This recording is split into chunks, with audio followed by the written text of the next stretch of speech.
Welcome to another edition of From the Front Lines, where we discuss both the day-to-day and one-of-a-kind issues facing real estate managers. Our topic today is riser management. I'm here with Kasara Smith, Director of Asset Services for Cushman Wakefield. Welcome, Kasara.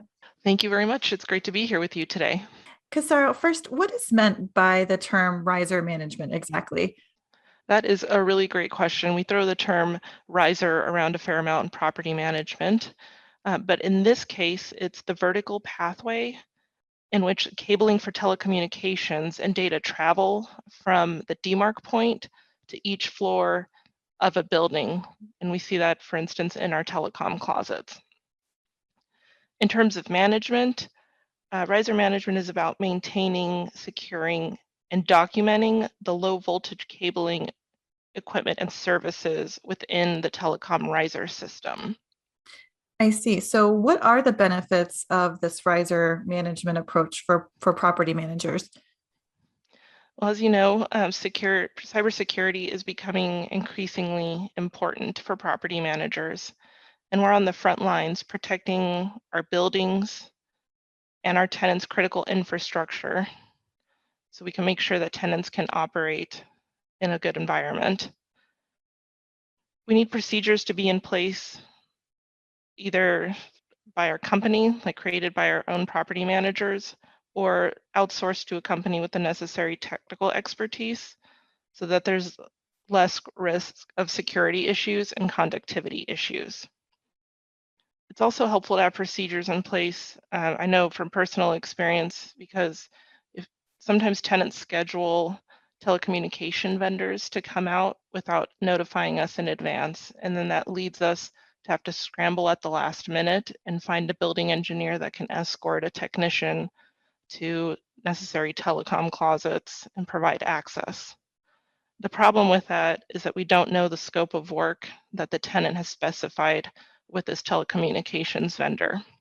And as a result, our team, our engineer in this case, can't confirm that the work that they're doing is correct. And that opens the things up to like a lot of risk, and who knows what could happen. I know from my personal experience, I once had two tenants moving in at the same time on a floor, but they didn't provide us with adequate advance notice or a scope of work when a telecommunications vendor arrived, and they ended up cutting off the internet connection for another tenant on the same floor. So it's really important that property managers know when tenants have vendors coming and what they're doing to make sure that everything stays the way it's supposed to and there aren't any disruptions in service. Oh boy, But if you yeah. have a riser maintenance company that's able to take on these procedures and even establish them in some cases, they're a great central point of contact for tenants' telecommunication needs. They're going to be held accountable. There'll be some reliability there, obviously, and they'll ensure their security. They offer protection from data theft, sabotage, and fire hazards. They can also reduce contractor service time and tenant cost for infrastructure calls. In a nutshell, a riser maintenance company will speak the same language as a tenant's telecom vendor, and sometimes property managers may not have that level of expertise. As you know, property managers are generalists. So it's good to have a partner to ensure our tenants' needs are met. That makes a lot of sense. And it sounds like there sure are a lot of benefits to this riser management approach. Are there any downsides? Definitely.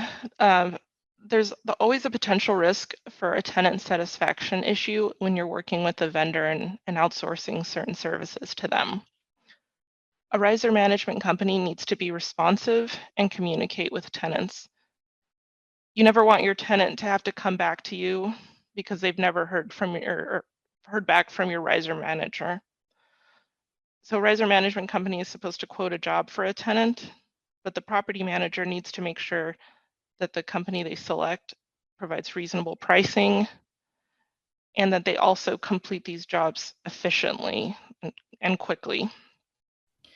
So it sounds like there are a lot of benefits to the building staff, the management staff around riser management. How does good riser management enhance the tenant experience as well? Well, we've seen that Internet conductivity and backbone infrastructure and bandwidth capacity are all important issues to tenants, and we've kind of seen that through the Wired Score certification, for instance. In order to give tenants a great experience on this front, we need to have a single point of contact for them to access and have service requests handled appropriately. We want a way to make sure that their installation time is reduced, especially when they're a new tenant in the building. When we have a new tenant, we want everything to go smoothly so that they're happy that they came to our building. We also want to avoid any procedural confusion and reduce any frustration that's associated with service and technology upgrades. So a good program will help prevent all of this and make the experience just good for current tenants as well as new tenants. And for managers out there who are considering a riser management vendor, what should they be looking for in that vendor? I think the most important thing right off the bat is they need to have an understanding of how long that vendor has been in their market. It's a relatively new kind of service that companies are providing. So some of them are just opening up offices in markets, whereas others have been in the market for 25 years. And as a result, they have enough people in place that can answer service calls for your tenants.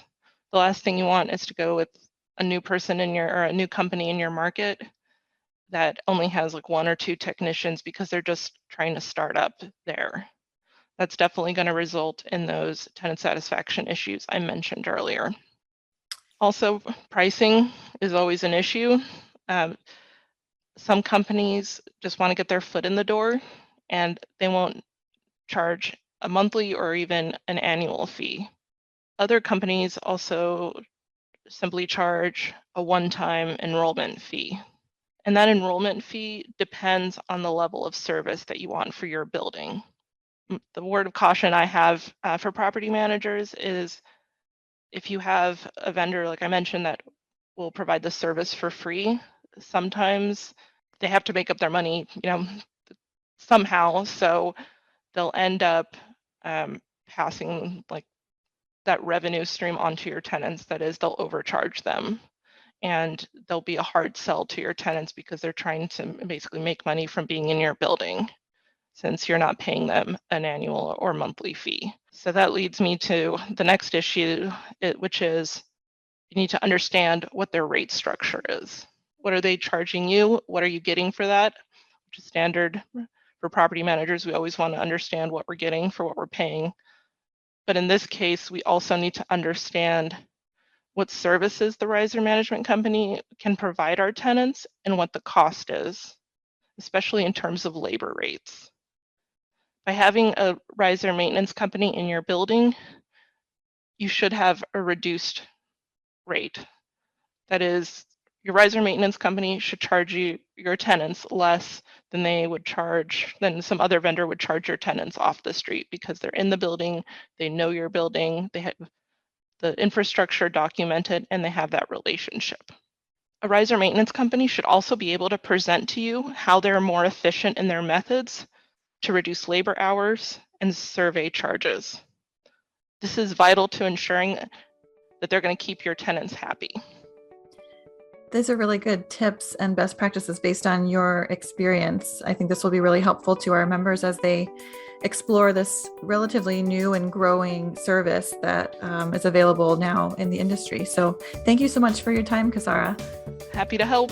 Thank you. Thanks so much.